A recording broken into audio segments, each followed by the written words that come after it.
Hi, gang. Good morning, Governor.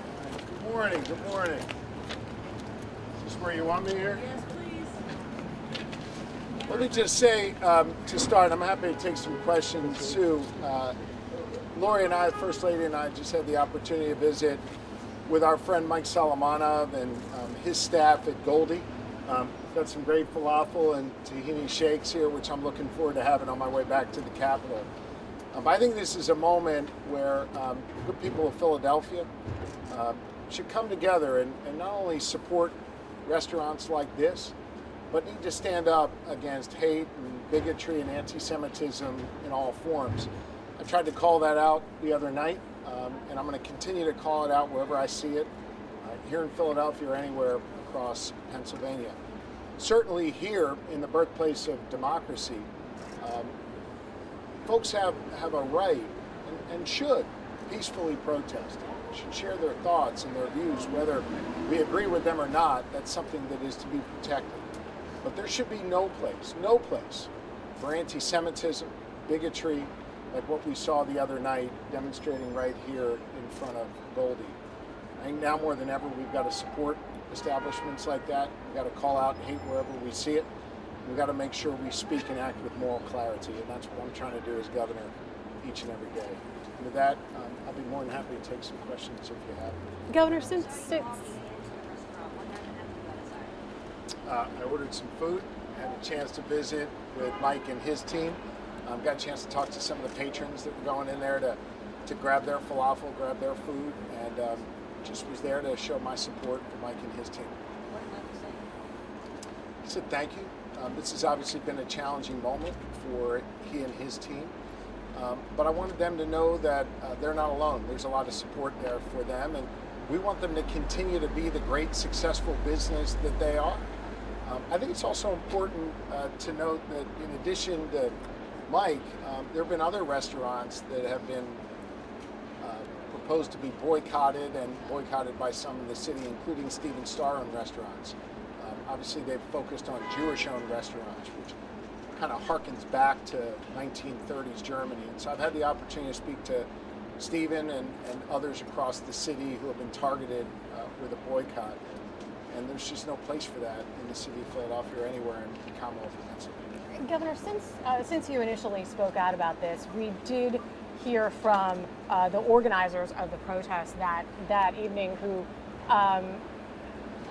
said that their targeting of this restaurant, they tied it in a way to some money that had been raised for a nonprofit emergency medical group that they say ultimately helps the Israeli army. Does that make any difference to you in how you look at this situation? Not at all. Not at all. It's a distraction. What they did was blatant anti-Semitism. They came and a mob protested a restaurant simply because it's owned by a Jewish person.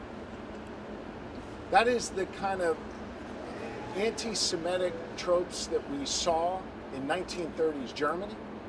It's the kind of thing we should not tolerate. People have a right to peacefully protest a difference of policy in the Middle East or in Israel. They don't have a right to come and protest a restaurant simply because it's owned by a Jew and hold that Jew responsible for Israeli policy. That's the definition of anti-Semitism. And so they can put out all the statements they want. I think it is designed to distract from their own shameful conduct. And listen, I'm not the only one who has spoken out about this. We have heard voices from the political left, from the political right, the President of the United States, all coming together to condemn the behavior of this mob the other night. Governor Shapiro, I'm curious your reaction yesterday on the Hill. Leaders from MIT, Harvard, and the University of Pennsylvania were testifying, and one of the questions that was asked of President Magill over at Penn was if calling for the genocide of Jews violates Penn's policies or code of conduct. And the response from the president was, well, speech turns into conduct, then it can be harassment. I just wanted your reaction to those remarks.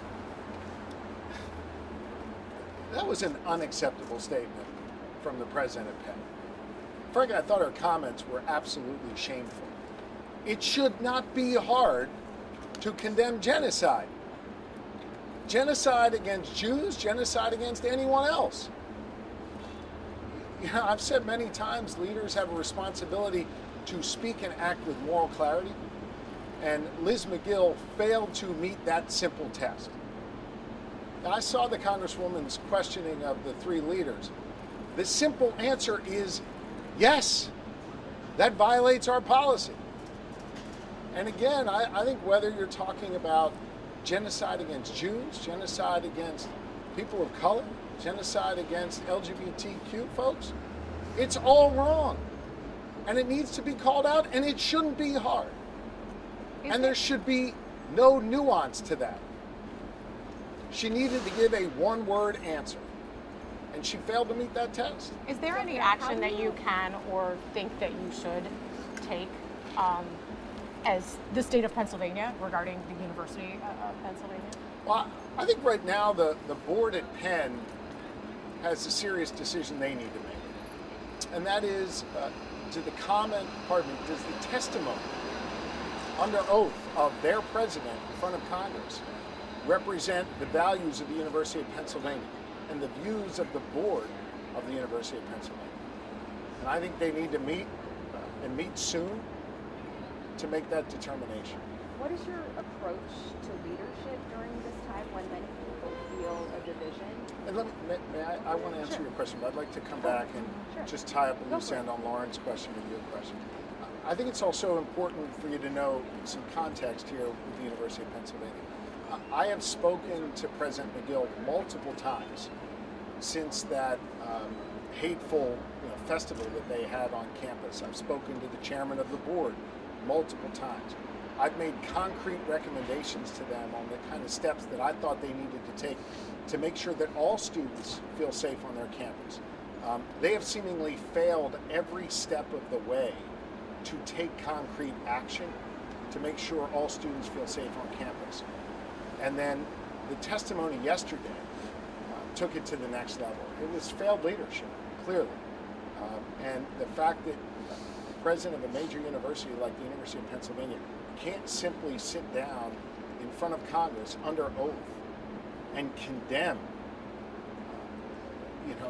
genocide. Can't simply say that, yes, calling for genocide of Jews on campus violates their policy. We're not even talking about the law of the city of Philadelphia, the Commonwealth of Pennsylvania, or U.S. law. We're simply talking about their policies at Penn. And if that doesn't violate the policies of Penn, well, there's something wrong with the policies of Penn that the board needs to get on, or there's a failure of leadership from the president, or both. But if you're asking them to do something and they're not, is there anything you can do about it? Well, let's see what the board does. The board clearly now needs to determine whether or not her testimony represents the views and values of the University of Pennsylvania and their board. I'd like to see what they do first before I determine my next steps. And speaking of leadership for yourself, what is your approach to leadership during a time when a lot of people are feeling division with the after effects of the war that is ongoing, and how do you remain a leader for everyone? Yeah, I think that's a really good question. I think a lot about William Penn, and not to sound corny, I want to explain. When I sit behind my desk in the Capitol, where I'll be in a few hours, I look up at a portrait of William Penn, the first leader of what is now the Commonwealth of Pennsylvania. Penn visioned a place where everyone felt welcome, where all religious views were respected. He was in many ways ahead of his time. And I feel a special responsibility now occupying that position of authority in this Commonwealth to make sure that no matter what you look like, where you come from, who you love, or who you pray to or choose not to pray to, you are welcome and feel safe here in the Commonwealth of Pennsylvania.